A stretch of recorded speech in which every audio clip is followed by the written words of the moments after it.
royal qui vient de Innering. La bienvenue à Berlin. Aussi, en plus, c'est ce qui concerne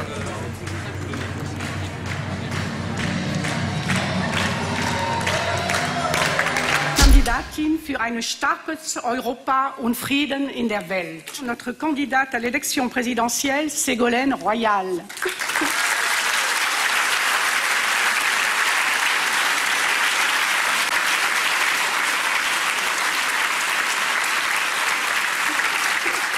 Alors, on m'avait préparé un petit passage en allemand, je ne sais pas si je vais me lancer. Vous le voulez vraiment? C'est vrai. Alors, mais c'est quand même ma première langue, hein, donc je n'ai aucune excuse si je ne sais pas. Ah oui, j'ai été élevée dans les Vosges, donc pas loin de la frontière franco-allemande. Et d'ailleurs, dans tous les collèges, l'allemand était la première langue.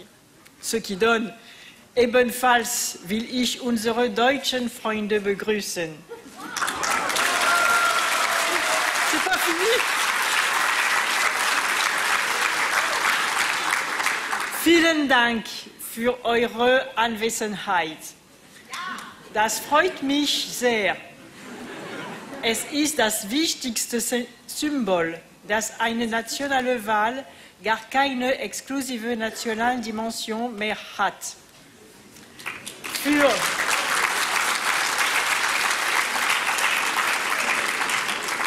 Für Ihre wertvolle Unterstützung bin ich der SPD ganz dankbar. Ah oui, oui, c'est bien oui, qu'elle fasse un discours, je pense. Pour les expatriés ici, c'est très bien. Ça prouve qu'on compte pour la campagne, on n'est pas juste loin, tout ça. C'est très bien. Vous jouez un rôle très important. Et à travers vous, c'est un message à l'ensemble des communautés françaises à travers le monde que je veux m'adresser. Je souhaite que nos deux peuples se rencontrent davantage. Je souhaite en particulier que l'éducation, la formation soit la toute première priorité de nos échanges. On m'a dit que vous étiez préoccupés sur un certain nombre de questions, bien sûr sur l'apprentissage des langues, mais qu'il y avait aussi des projets très importants qui permettraient de renforcer la dimension citoyenne de la relation entre la France et l'Allemagne. Disons que c'est rassurant pour l'avenir, parce que c'est vrai que souvent quand on est expatrié, on n'a peut-être pas la même sécurité que quand on reste dans le pays. Et en ça, oui, ça me parle. En ça, ça me parle. Quand on a mon âge, enfin j'ai 24 ans, on rentre dans la vie professionnelle, on a un peu besoin de se sentir soutenu si on reste à l'étranger. Et c'est pas toujours le cas. Et donc là, c'est vrai que c'est bien qu'elle ait parlé de ça. Là, c'est vraiment bien.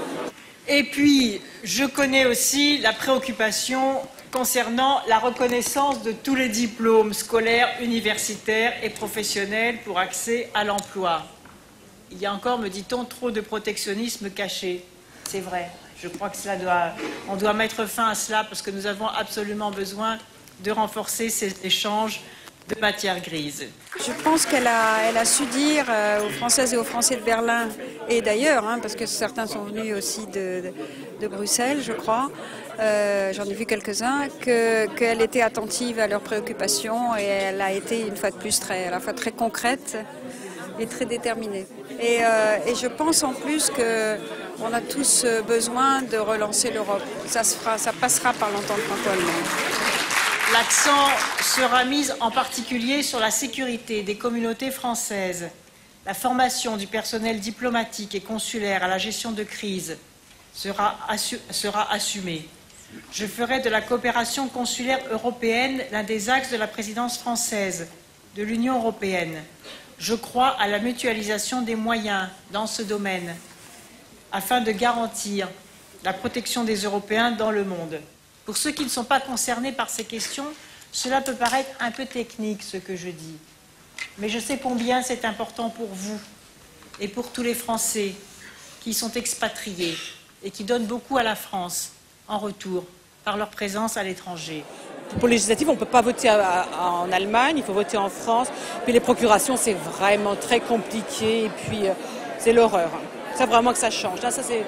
Il y a tant de gens qui ne votent pas parce que c'est trop compliqué. Quand on habite à Berlin ou à Munich, bon, c'est très bien. Mais j'ai vécu à donner à Ratisbonne, il fallait que je prenne un jour de congé exprès pour aller au consulat de New York pour faire la procuration. Non, ça c'est moche. Enfin, il faudra avancer résolument sur la question du vote à distance. La distance entre l'urne et l'électeur ne doit plus être un obstacle à la participation électorale à l'étranger. Il n'est pas acceptable que la France figure parmi les 10 des 27 États membres de l'Union européenne, excluant toute forme de vote à distance pour les ressortissants étrangers. Voilà les propositions pour les Français de l'étranger. Elles incarnent une ambition et surtout une reconnaissance, celle de donner à chacun sa pleine et juste place dans la communauté internationale. C'est ce que je veux pour nos compatriotes à travers le monde. Je crois que la France est grande lorsqu'elle s'adresse à tous les siens et lorsqu'elle ne néglige ni n'oublie personne. Et d'ailleurs, le procès en incompétence qu'on lui fait souvent ici n'a pas lieu d'être, puisqu'elle a détaillé certaines mesures très techniques à l'égard des Français à l'étranger, qui doivent être relevées. Je pense qu'aujourd'hui, elle a montré qu'en plus, elle a un souci des Français de l'étranger. Il y a quelques semaines, justement, Nicolas Sarkozy est venu. Il est allé voir Angela Merkel et c'est tout ce qu'il a fait. J'ai besoin de vous pour cette élection présidentielle, pour gagner cette élection présidentielle. Pas pour moi, bien évidemment, mais parce que je pense que la France mérite bien mieux que ce qu'elle a la capacité de se relever, qu'elle peut revenir.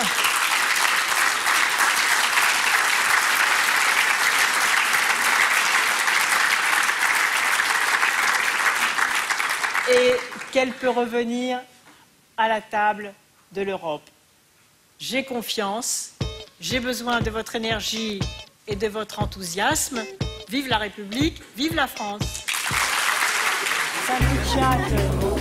Voilà, mais l'ambiance est excellente, un monde fou, un enthousiasme, c'est très agréable. Ségolène, qu'est-ce que vous faites ce soir? Quels sont vos plans pour la soirée à Berlin? Ah, boire de la bière.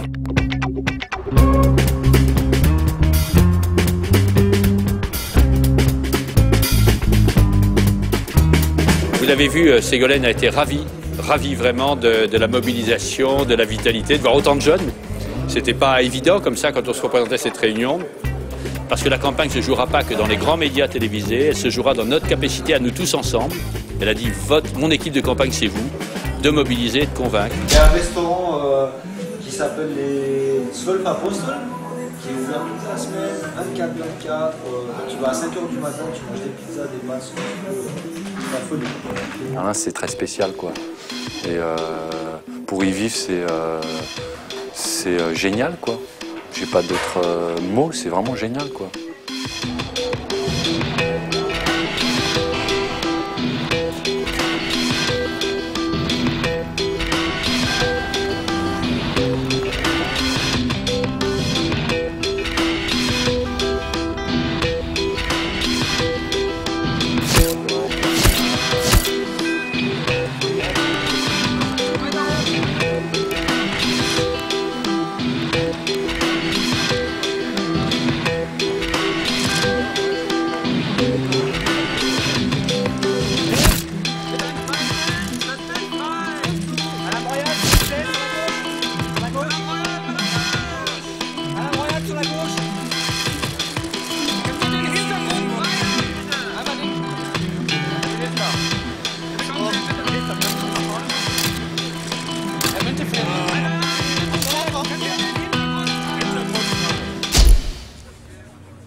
Alors la rencontre avec Madame Angela Merkel s'est déroulée dans un climat très chaleureux, j'allais même dire avec une certaine complicité.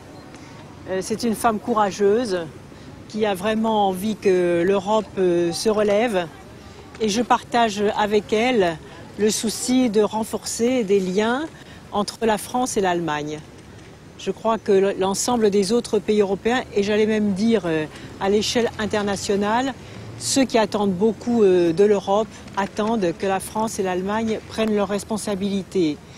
Non pas aux dépens des autres pays, bien évidemment, mais chacun sait bien que pour avancer, ces rapprochements sont absolument nécessaires. Nous avons bien sûr évoqué très longuement le dossier Airbus. Vous connaissez la sensibilité et les nuances des points de vue qui sont reliés à nos histoires mutuelles, mais nous partageons totalement l'objectif selon lequel l'Europe devait défendre sa filière aéronautique, que l'Europe devait tout faire et que les pays européens concernés devaient tout faire pour garder le potentiel de recherche des industries de l'avenir sur leur territoire, que nous devions définir en commun des politiques industrielles.